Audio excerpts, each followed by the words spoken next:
Hello, and welcome to Mad Knitting. This is my YouTube channel where I share all about my crafting life and whatever else comes to mind. Most of the time that's knitting, but other topics occasionally make their way in as well. My name is Susan. My pronouns are she, her, hers, and I am coming to you from Madison, Wisconsin, also the historic land of the Ho-Chunk people. Today is Monday, October 9. It is Indigenous Peoples Day, so it is a federal holiday. I technically have today off, though I did need to log into work for a couple of hours this morning, which I was not particularly happy about, given that I'm supposed to have today off. But there was a meeting about a grant deadline coming up really soon and a couple of other things that I had to take care of because I'm leaving on a work trip tomorrow and will be out the rest of the week. So sometimes that's just how it goes. I want to start off by sharing my latest finished object, which is also what I'm wearing today. This has been kind of a labor of love, y'all. It's called the Reflections Pullover, and I'm going to stand up so you can get a closer look.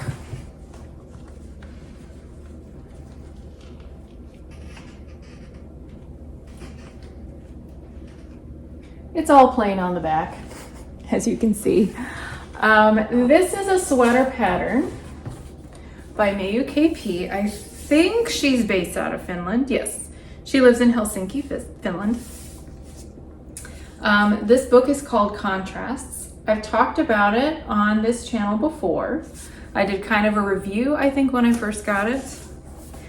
And this is the sweater that I knit. I love it. I am really happy with how this turned out. Didn't come without problems and bumps in the road. The first issue I had, I think I shared in my last episode, and maybe the one about knitting before that. So I don't know if it's going to show up here, but I discovered a dye lot issue. Boy, I don't know if this is showing or not. Probably not, which is the idea. So I started this, okay. This sweater is knit in the round starting from the bottom, okay? So you go in the round up to the armhole, split for the sleeves, do all the shoulder and neck stuff, then pick up for the sleeves and go on out like that. So there's no seaming whatsoever.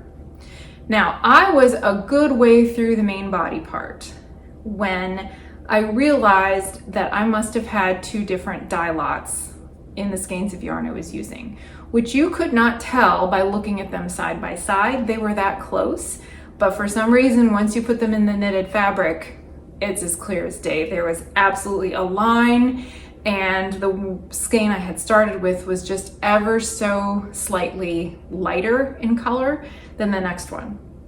And I had foolishly discarded all the labels after I wound the yarn, which is very old because I got it from my mom years ago. So I didn't know how many mismatched skeins there would be, if the one I had started with was the only off one, or if it was going to be about half and half or what. So I ripped a ways back and alternated. I didn't rip all the way back, but I ripped a good way of the way back so that I could alternate skeins moving forward to blend those colors better. And that really helped. So I thought all my problems were solved with this sweater. That was not the case. It's not that complex of a pattern, really. Like, if you look at these cables, it's the same, this cable pattern mirrors itself. That's probably why it's called Reflections.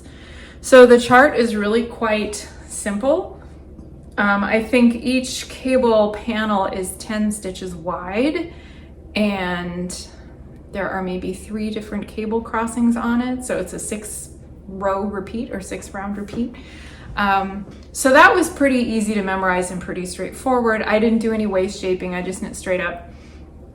When you split for the arms, there's no armhole shaping. You just divide it in half and do the front and then the back.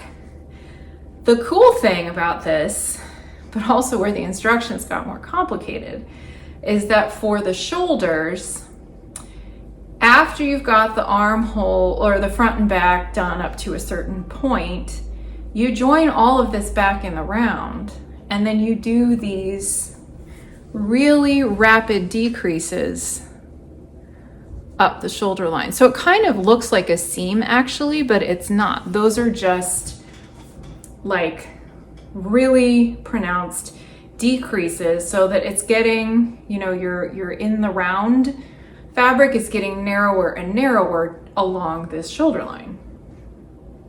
And you have to account for the extra stitches on the front from the cables as on the back, which is plain stockinette, but she actually explains that really well in the pattern.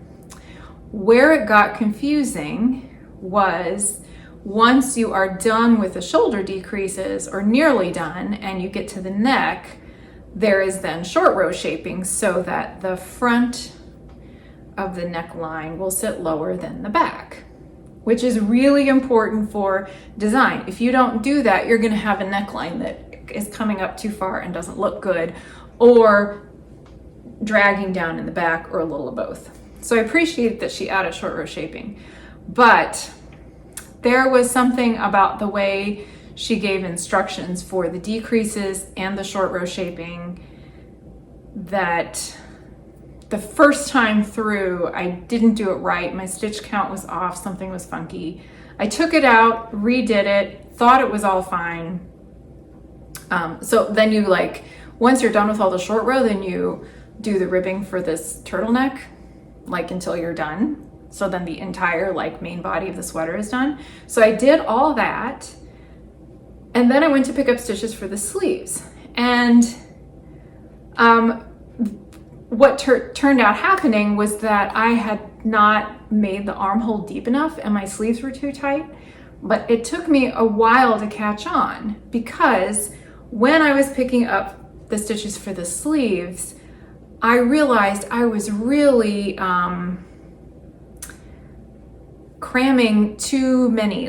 Normally, if you're picking up stitches along a vertical line, you're going to pick up about 3 stitches for every 4 rows that are knit. And I was picking up more like 4 stitches for every 3 rows, which did not seem right. And sure enough, when I tried it on, the sleeves were way too tight. I tried to convince myself that it would be fine, but it really was not. So I got a good way down the first sleeve and decided, you know what? This is not going to fit right. It is not going to look right. And I'm going to have to just redo it. So I took out the sleeve. I thought it was going to be so much work. I took out the whole top of the sweater down to the edge of the shoulder. I reread the instructions, which for some reason were much clearer, the 3rd time around, and made the armholes a little bit deeper. Did all this. This worked out great this time, and now it fits.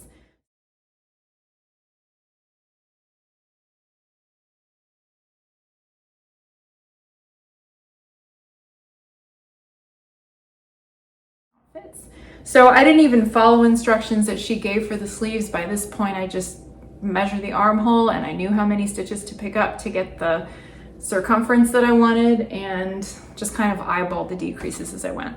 And this is what I've got. I could have probably stood to make the bottom. I could have maybe done a few more decreases here so that it's not so loose at the bottom. I could still redo it if I really want to. I don't want to yet. And I also made the ribbing of the cuff extra long so that it would cover my hands if I get cold, and so that I can fold it back if I want. And I think I may redo this, just maybe from about the elbow down, do a little more decrease, and then make this cuff longer yet, because I kind of don't love the length when I fold it back. I'd almost rather the cuff folded over be similar to the turtleneck in terms of length, because I think this is sort of an awkward folded up length. But I'm not at the stage where I'm ready to take anything out and redo it yet again. For now, I'm happy with it. I'd rather the sleeves be just a little bit on the loose side than too tight, because tight sleeves are very uncomfortable. And I'm just thrilled with how this turned out. Even though it was a lot of effort, it was worth taking the time to go back and fix the problems that I had. There was nothing here that wasn't fixable, okay? The yarn I used, by the way, is Cascade 220. I don't have the labels anymore. I'm pretty sure there was not a name for this color. I'm pretty sure it was just a number assigned. Obviously, more than one dye lot was used. But yeah, it's great. And it's this beautiful, like red violet kind of magenta color that I don't normally go for pinks, but I like this one because it's so deep and it's like close to purple kind of. And I've gotten some compliments on this already. I think it's just a good color. So that is my one thing that I have finished today. I do, however, have a bazillion works in progress. And bazillion is the official number because there are a lot, and there are some reasons for that.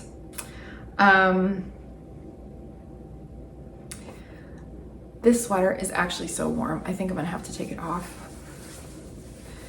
I keep thinking it's perfect for these cool fall days, but that it's wool and it's cabled, and that turtleneck just makes it like very warm. This will be good for the cold winter days, I guess. So, plus I'm sitting a little bit in the sun. So I have many works in progress and a few plans that I want to share with you. So I'm going to zip through these and show you what I'm working on. In no particular order. So I've got these socks. I showed these to you last time.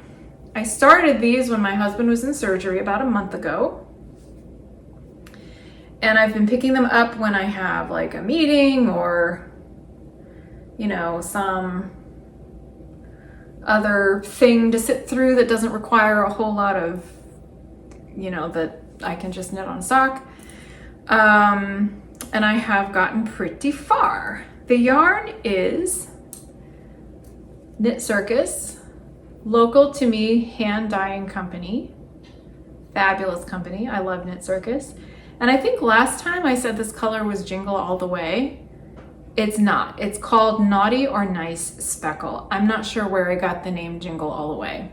I think they must have another colorway with that name, and for some reason that's what I had in my head.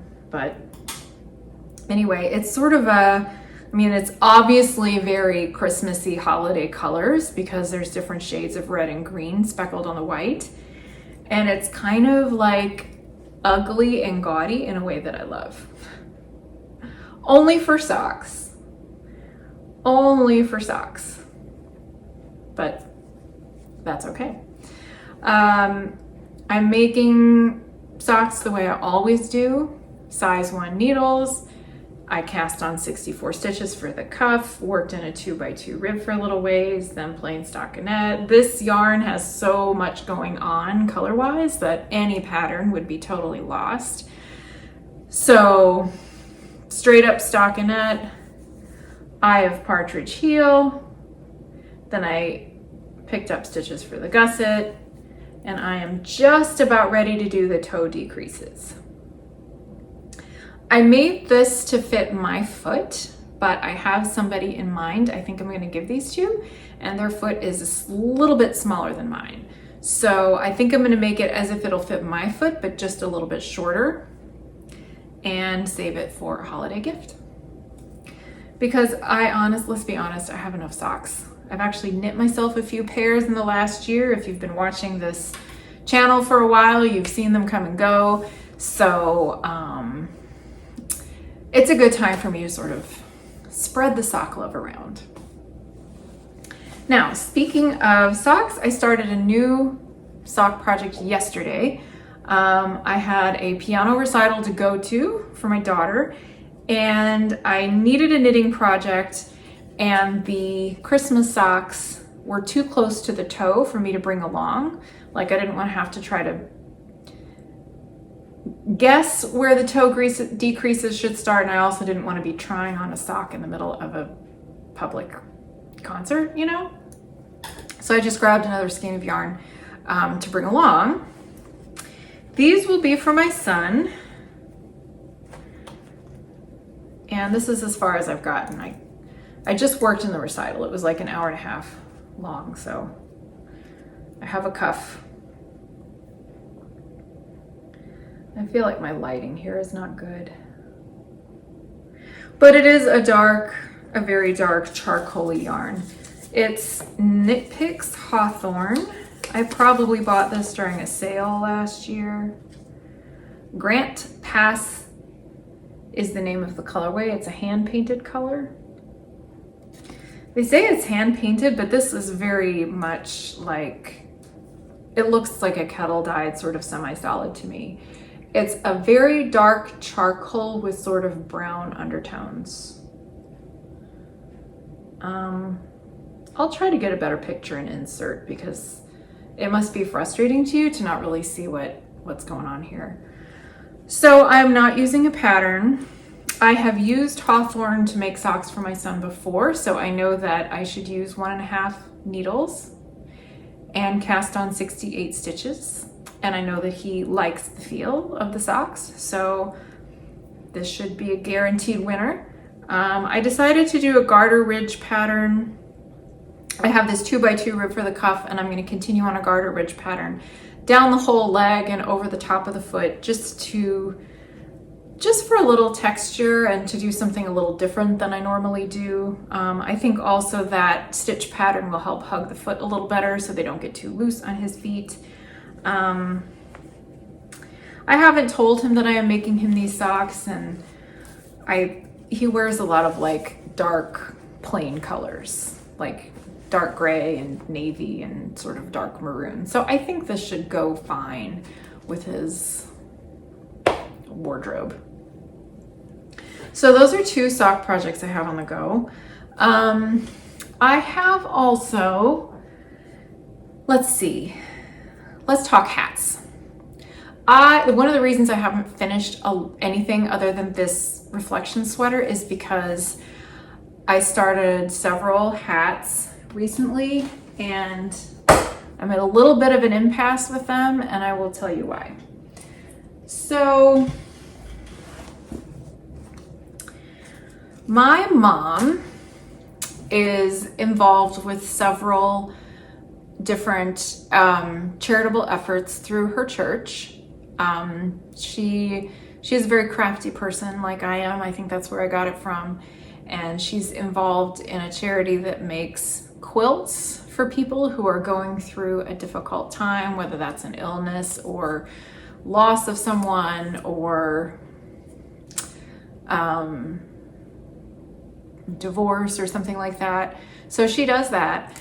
And there's a group of them that every year put together care packages to send to Appalachia in eastern Kentucky, where many kids are essentially orphaned because the opioid crisis has been so devastating there. Side note, if you want to learn more about that, I highly recommend 2 books for you. One of them is the novel Demon Copperhead by Barbara Kingsolver. She lays out the entire story of this person who is this guy named Demon, who grows up in Appalachia and is impacted directly by that epidemic. And she brings so much humanity to the disease of addiction and to the exploitation and extraction that the people in that region have faced for so long, that I just can't recommend it enough. The other book I would recommend is called Dope Sick, and I'm blanking now on the author's name, but she's a journalist and she has just written a lot about the opioid crisis and how it's impacted that part of the country in particular. And I know that it was part of Barbara Kingsolver's research into her novel. Like, you can kind of tell when you read it because of some of the language used by the pharmaceutical companies in the book.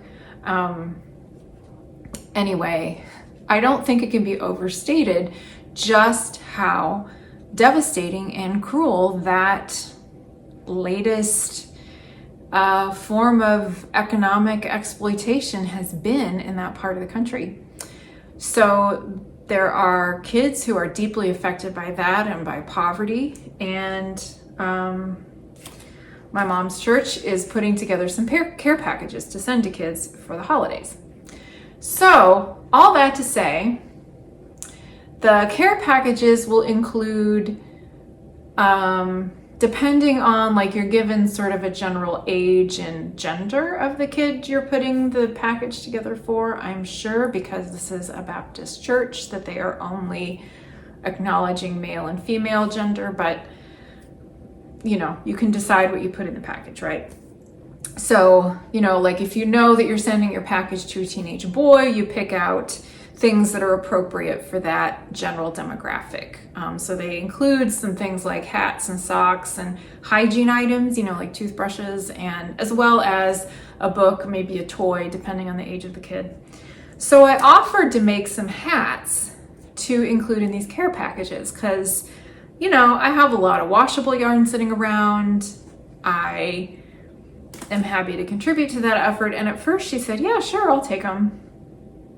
But I think now the people that are doing these care packages are putting all the materials together on their own, and now they don't need any hats from me. So I started a couple, picked out yarn for a bunch more, and I'm now not sure if I want to keep going with it, or, you know, maybe obviously there are people in need here where I live too, so maybe I'll just find a place to donate them here. Be that as it may. I will show you the hats that I started. I'm doing just a 2x2 rib, nothing fancy, something that I could, you know, not have to carry a pattern around for. So this first one would fit, you know, the nice thing about 2x2 rib also is that depending on how long you make the hat, it can fit a wide range of head sizes because it can stretch out for a larger size, or it will hug in for a smaller kid. It can grow with them. You can not worry so much about it being an exact fit. Anyway, this pale aqua is leftover Barocco Ultra Wool DK. I used this to make a sweater for one of my nieces last Christmas. And in fact, I have quite a lot of this Ultra Wool DK left from those sweaters. So I'm going to show you the colors that I have left. I used this teal. I have another nugget of it left, so there's plenty to finish the hat. I can even make it tall enough to fold up a brim. It's wool, it's washable. So that's good, it'll be nice and warm. So here's one hat I started. I have loads of yarn left in other colors. This is a pale violet blue color. I think it might actually be called, it's called Forget Me Not. I have an entire skein of this left and almost an entire skein of this bright red. And I have a not insubstantial ball of pink. This could be combined with something else. This is all this Ultra Wool DK. And then I have some nuggets, these two nuggets of this dark teal, which aren't enough for a whole hat on their own, but could easily be combined with the pink for sure, probably these others. So my plan was to just use this up in hats. I already made hats for my nieces, actually, to go with the sweaters that I made them. So I think they're set. I think they're set for hats. And then I was raiding the stash of yarn that I have for my nieces, because that's where a lot of my washable stuff is. I found this Rowan Soft Yak DK. I had just a little bit of the gray left and quite a bit of this pink, this pale pink. Let me show you the label. From a sweater I made for my littlest niece for her birthday. I don't know if she's ever worn it. That's okay. But this yarn has, I think it's washable. Yeah, you can wash it. It's mostly cotton. It's 76% cotton, 15% yak, and 9% nylon. So it has the softness of cotton and yak, a little warmth from the yak, and the way it's constructed, it's like a chainette kind of, and the fact that it has nylon in it actually makes it sort of stretchy. So I'm thinking the construction and the nylon content makes it so that this yarn won't completely grow and be loose and shapeless, like if it was 100% cotton. So my plan was to just knit as many hats as I could. I could probably finish this and get 2 more out of the yarn I have left, because I have like 2 whole skeins of the pink. But then when my mom told me she didn't need the hats after all, I thought, well, now I'm not motivated because I have a zillion other things that I want to make and knit, and you know, people can always use hats, but that doesn't mean that I have to get them done right now. So this basket of charity hats might just kind of sit by my corner of the couch for a little while and be the thing I reach for when I'm in between stuff or need something to work on that's not very complicated, or when, if it ever happens, I'm not knitting on a deadline of some sort. All my deadlines right now are self-imposed for knitting, not for work. Oh my God. I saw a meme the other day from the Reductress account on Instagram that said something like, "Woman who does good job at work rewarded with more work." And I feel like I can relate to that right now. Anyway, work is work. Those are not the only hats that I'm working on. I showed this one last time, and I am just so thrilled with how it's going. This is so much fun.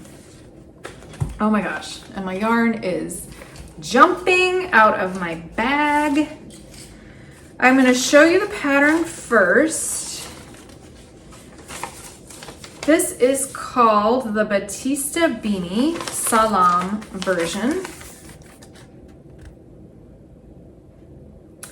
The designer's name is Daniel El Awar. I mentioned him before. He was born in Syria and moved to New Jersey as a kid, so very much part of both Syrian and American culture. He now is an artist and academic teaching in Canada somewhere, I think. And he designs these knitting patterns. He has a lot of different versions of this beanie with different symbology on it. So this is an Arabic symbol for salam, or the word peace. Seems appropriate to be working on it now. And this is as far as I've gotten with it. Don't know how well this is showing up. Again, I'll take pictures and insert them. I'm using Cascade 220 Sport, which is sport weight, non-superwash wool in a deep heathery evergreen color, and then this tan. I really like how they go together, but I want to talk about color dominance because it is a very obvious thing in this hat. So when you look at the hat that I'm working on, and I'll just show you the part without the motif on it, mostly what you see is the tan color. This is because of color dominance.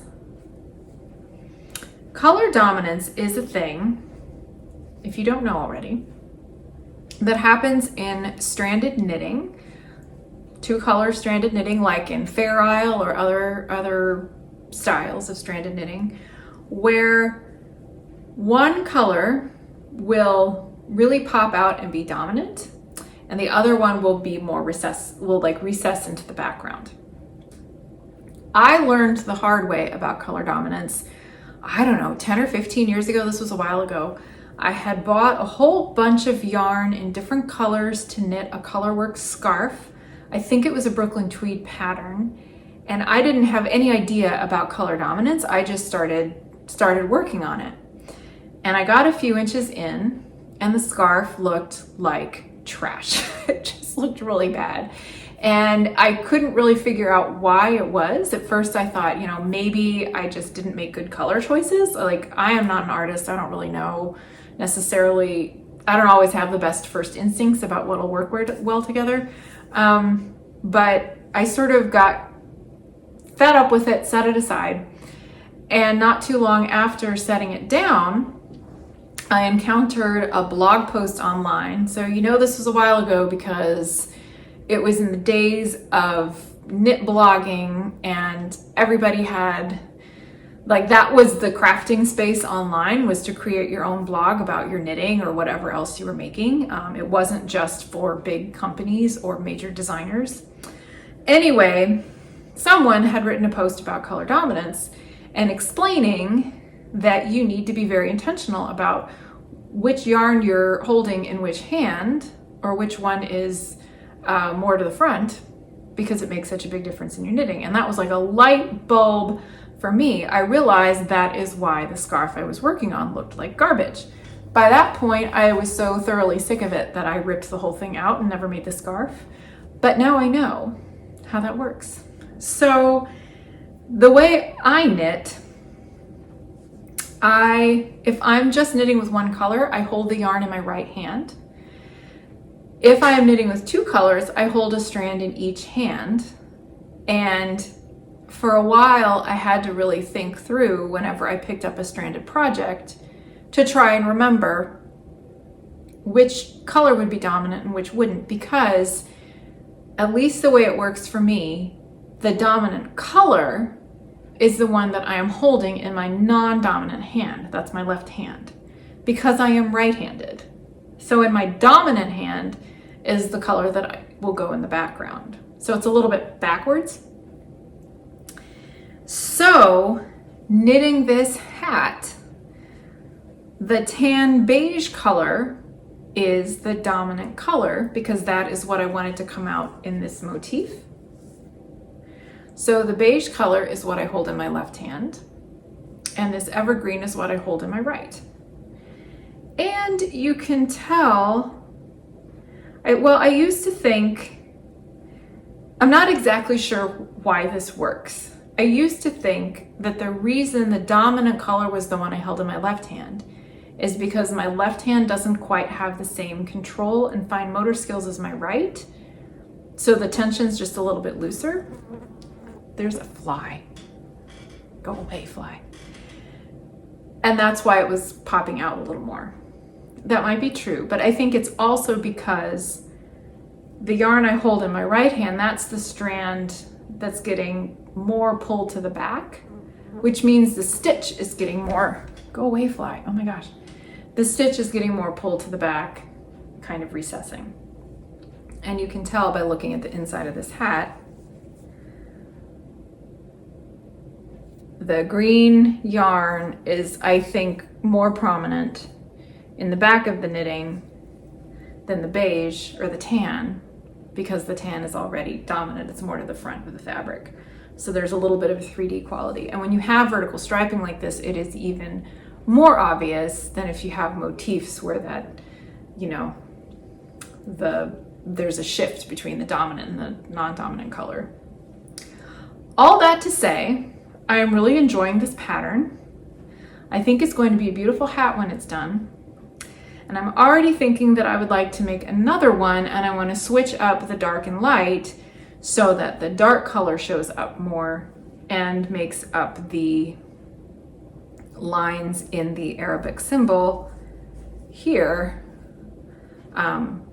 so that it's swapped light and dark. I would like to try that. The designer, whose Ravelry handle and also on Instagram is Ibn Sufi, he let me know that the way you pronounce it is, so it's IBN SUFI, and he let me know that you pronounce it Ibn, like rhymes with ribbon. Has a lot of different samples that you can look at if you look at the project page, or I think on Instagram too. So you can kind of see how different color combinations work. So I'm really enjoying this one. And I think I will be bringing it along on a work trip this week, which I'll talk about in a bit. My last works in progress. Oh my goodness. I'm making these sweaters for my nieces. I've talked about these a lot. I keep talking about them. I keep thinking I'm almost done with them, and I keep not quite being finished with them. It's the toque sweater by Gabrielle Dansk Knit. I've got the pattern here, and I don't know that there's a good picture of it to show you. No, there's not. It is a basic hoodie cardigan for children. You start with the neck and knit down to the bottom with raglan shaping, then you pick up stitches for the hood. I've talked about this a whole bunch. So I'm making one for each of my nieces. My little nieces, although this is fingering weight yarn, and they are getting bigger, they're getting taller, so it's still quite a lot of knitting, especially when you consider the hood. And this morning, I finally finished binding off the one for my younger niece. And I think it is utterly charming. Now, this is not done because I have a bunch of ends to weave in. There's a garter stitch cuff on the sleeve, and I did the garter stitch back and forth, so I need to sew up that last inch or so. But I am done with the knitting on this thing, finally. So, to recap briefly, the toque sweater, like I said, is knit top down. I decided to stripe it. I used hand-dyed yarn from Republica Unicornia. This is her merino sock base. So I think it's an 80-20 blend with 20% nylon. And then I just used Cascade Heritage in white, which is their basic sock yarn. And I just alternated yarns every 4 rows or rounds to make the stripes. I don't remember the name of this color, but you can see it's like a pale aqua with speckles of many other colors. Speckles of purple and pink and kind of highlighter green, darker blue a little bit. I think it's adorable, and both of my nieces have blonde hair and blue eyes, and I think this will be just lovely.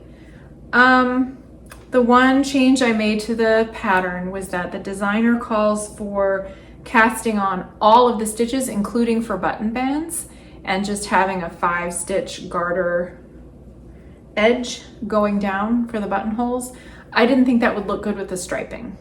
I didn't want to have stripes or yarn carried from one row to the next for that. So I left those stitches off and picked up approximately a million bazillion stitches up the fronts and around the edge of the hood to make the button band. And that was kind of a pain, but I think it looks really nice. It's curling in because I haven't blocked this yet. I think it looks really nice.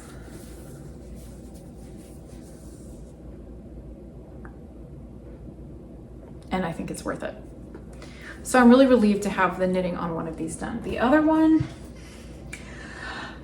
I have a ways to go yet because this is the bigger one. I am making a size 10, even though my older niece is only 7.5. She is quite tall for her age, and I would rather the sweater be a little big and that she grow into it than have it fit exactly or be too small. So, same construction, same yarn. I mean, I'm using a different colorway, but my daughter commented this morning that it looks like candy. And I think she's right. It has very candy-like colors, like the bright, sugary, artificial candy. This color is much more highly variegated than what I used for the smaller sweater. And it has a lot of white spots in it. So it's kind of interesting how different the stripes look on this. It's got more of a watercolor look, I think. And it's got some streaking and pooling even in the stripes that is working for me. I think I would not like it if I had knit it all in that without the striping. I feel like I have quite a ways to go on this sweater because I'm only partway through the first sleeve and I have to do the other sleeve. And the hood is a lot of knitting, actually, as you can imagine, because it's got to fit over a whole head, and then do the button bands. I actually ripped out a good bunch of the sleeve this morning because I was getting close to the cuff and I realized that I followed the decreases in the pattern, which was but just about 5 decreases, or maybe I just quit looking at the pattern, I'm not sure, but it looked like it was going to be a really huge arm at the bottom, and I didn't like that, so I ripped back, and I'll be decreasing more as I approach the cuff of the sleeve than I had originally intended. I mean, like, this will go around my arm right now, and I had thought I was done with decreases at this point, but I think I need to do more. So this will get done. It's pretty straightforward knitting. The yarn management is a little bit annoying right now because, sleeve knitting is a little bit of a small circumference in the round, and I have 2 skeins of yarn with the plain white and the hand dyed, so they're always getting twisted up. But I am motivated to get this done. I had really hoped to have these done much earlier, but that's okay. They'll get done when they get done. They may turn into Christmas presents, which would be just fine as long as they get done. This is already the 2nd skein of the hand-dyed yarn, so I will probably have to stripe the hood as well as the rest of it. For the smaller sweater, I had plenty of the hand-dyed yarn to do the hood just using that, but I'm not sure I'll be able to do that with this bigger sweater, which is fine. That is it for all of my works in progress. That is well, that's not even all of them. Those are all the ones that I have actually worked on in the last 3 weeks. I have a few other things that have just sort of been hibernating that I do want to pull out and finish, but all these other things take priority. Now, I'm not quite done yet because I want to talk a bit about travel knitting. I know that I talk about travel knitting from time to time because I always like to have things I can bring with me on a trip or when I'm on the go. I have had a lot of work travel lately and quite a bit more coming up. Didn't really mean to plan all of these things so close together, but that's just kind of how it happened. I was away on a work trip for 3 days last week. That's when I got those charity hats started that now I'm not sure where they're destined to go. And I'll be away for 4 days for a meeting in Detroit, Michigan, leaving tomorrow. So I've been thinking really long and hard about what knitting to take on the trip, to the point where I actually wondered if maybe I was getting a little, oh my gosh, this fly, you guys. Is it this time of year flies are like extra annoying? They don't leave you alone. They don't get the message that they need to be elsewhere. Okay, I think it's gone for now. Anyway, I'm totally overthinking the knitting to bring on this trip. I have to drive there and back, so obviously I can't knit and drive at the same time, but I've got 3 days of meetings plus my time in the hotel in the evening or whatever. So I need to have a variety of projects, stuff that I can knit without having to concentrate on a pattern, things that will fit into what I'm packing. It's like a lot to think about. And I know that I'm overthinking it a little bit, but I realized that one of the reasons I'm kind of fixated on this is that I am a very introverted person. I'm going to be spending 3 days around a lot of people. Many of them I've never met before and don't really know very well at all. Some of them I know, but not well. And that just takes a lot of social and mental energy from me. I am not neurodivergent, so that's not an issue for me, but I just will feel more secure and more comfortable and more at ease if while I am in this unfamiliar place with all these unfamiliar people, I have something very familiar to me in my hands, which means knitting. Also, meetings can get really boring, and this will keep me from totally checking out. So I do plan to bring the socks for my son, because that's easy, and I've just started them, so I have a ways to go. And I can even, now that I'm saying this out loud, I can sneak one of his other socks from his sock drawer and like take measurements or count the number of rows or something, so that I have notes on exactly how long to make them. I will take these Christmas socks because again, it's a small, easy project that doesn't require following a pattern. And I have a couple other ideas for things that I want to make kind of on a deadline that are a little more involved, but will be good like in my hotel room at night or what have you. So let's see, let's start with the gnome. So I want to make another Here We Gnome Again. It's a pattern by Sarah Shira. I already made this as a birthday gift for someone over the spring. I got it done way late. But it was kind of fiddly because the pattern calls for twisted stitches and cables, but it turned out gorgeous and the recipient loved it. So I've decided to make another one for a birthday for someone in early November. I don't know if they watch, but I've said before, I talk about everything I'm knitting on this YouTube channel, so you might not be surprised. But anyway, this is the yarn I've picked out. It's 100% wool. It might be patents, I'm not for sure. But it's a very heathered sort of chestnut color. And if you look really, really closely at the yarn, I might have to take a picture and insert it. There's a bunch of different shades of sort of purple and red and gold that all just sort of comes together into this sort of autumny, purpley chestnut color. I'm not really sure how else to describe it, but I think it would be gorgeous as a gnome, and I think it would be really gorgeous in that cable pattern. And I'll just find a cream to do the beard. So that is one project. Not very good for taking along, but it is small, so it will pack small.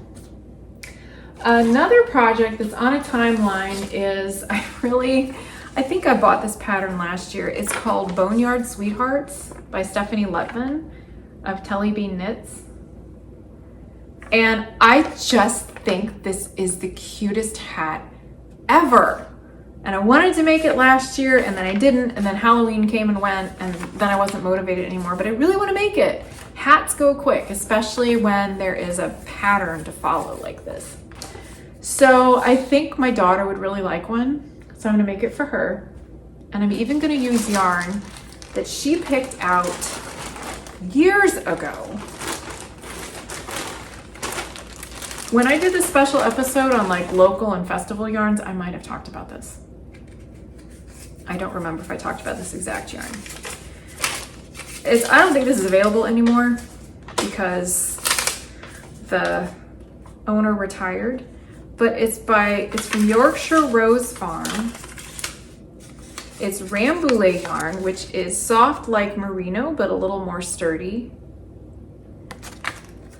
This is fingering weight, and I have it in navy blue, and I have it in this undyed cream color. That's what I'm going to use for the hat. And I also have this like fiery orangey tomato red that I was considering using for the brim, because in the pattern she actually calls for a third color that's just the contrast for the brim, but my daughter said she'd prefer just these two. So that's okay, I'll save this for something else. She does not even remember this, but when she was really little, like maybe 3 or 4, we would go to the farmer's market. There's this one particular market nearby every Wednesday morning, and there was Yorkshire Rose had a booth there, and she sold all these different things. She sold, I think, like lamb, like she raised sheep for meat, but she also had beautiful fiber and yarn from Romney and Rambouillet, and then she had a combination of the two. And I remember my daughter picking out these colors and asked me to make her something, and I didn't get around to it at the time, but I finally am now, and I think this is just going to be so much fun. And obviously I'd like to have it done by Halloween, since it's got skeletons and ghosts on it. There is an option to do little hearts instead of ghosts, but I think she would prefer ghosts because it's cute, but she's not quite that into cutesy stuff. So those are two things that I have planned that I will take along with me. I've kind of been looking at other sort of spooky themed or Halloween themed patterns on Ravelry just for fun that I think would be fun to make. Susan B. Anderson has a really adorable charm set with like a little witch and a little cat to go with it. I thought that would be fun to make for my nieces. I probably won't have time. Sarah Shira, the Imagine Landscapes designer who designed the gnome, has an apple tree pattern that is super cool that I want to make just in honor of fall. I mean, it's like literally a, I don't know, she's got some kind of ruffled or ruched stitching to make all these wrinkles to look like the, you know, like the leaves of an apple tree. So I kind of want to make one of those. Somebody came out with a pair of Colorworks socks called The Truth Is Out There, and it has like an alien motif on it, which is really fun. We've been rewatching the X-Files little by little over the last few months. I can't see myself making Colorworks socks because I just, you know, it's too much work to put colorwork into socks, and colorwork tends to not be very stretchy. But I could totally see myself taking that motif and just putting it into a pair of mittens or a hat or something. This is all just like fantasy knitting at this point. Definitely doing the hat, definitely doing the gnome. And the other future plan I want to discuss, just want to update you a little bit. I don't know exactly when I'll get to this, but it needs to be done by Christmas. When I did my Wisconsin Sheep and Wool recap, I showed you this yarn from Purveyor of Fine Yarns, which is indeed the name of the business. This is 100% Cordale, and it's marled, so like a light and dark shade, and then dyed with this beautiful navy blue color. And I got this to make mittens for my son because the blue and gray mittens I made him last Christmas are too itchy. They're made out of Icelandic wool. This is not like the softest wool I've ever met, but it should be fine for mittens. Then I was looking around in my stash for a contrast color to use with it because stranded colorwork in mittens is a lot warmer than just plain, right? And lo and behold, I found some 100% Jacob wool that I bought at a farmer's market. There is I'm blanking on the name of the vendor, but there is a stand at the market that sells goat cheese and eggs, and sometimes they have wool there from their sheep. I used this to make a shawl, and I had some left over, and I used the leftover Jacob wool to make the pattern cat stack. I'll throw a picture in. For some reason, the largest cat pattern didn't work. Something about the placement of the short rows just made the top of it look like a giant nipple, not like a cat. So I have this chunk and this chunk left. Hopefully this is enough for a contrast color for a mitten. If not, I also found this, which is, I don't know the breed. This is some kind of hand spun I bought at another market stall. It's like a mix of creams and grays, but it's about the same weight. It has the same rustic feel. And I think it would also contrast very nicely with the Cordale. To be honest, this Jacob wool and the Cordale feel and look really, really similar, just in the weight and the way the plies look. And this I think is a winner. But if I happen to not quite have enough of this, I can always finish out with this. So I'm still trying to settle on a pattern. I could make the lines mittens again, although I wasn't super thrilled with how the first pair turned out. So I've been looking on Ravelry to see what else is available, and I've found some possibilities, but I think what I'll do is just share about those when I get there. I just realized I've been talking for almost an hour, so I'm gonna wrap it up there. I will see you next time. Thanks for joining me.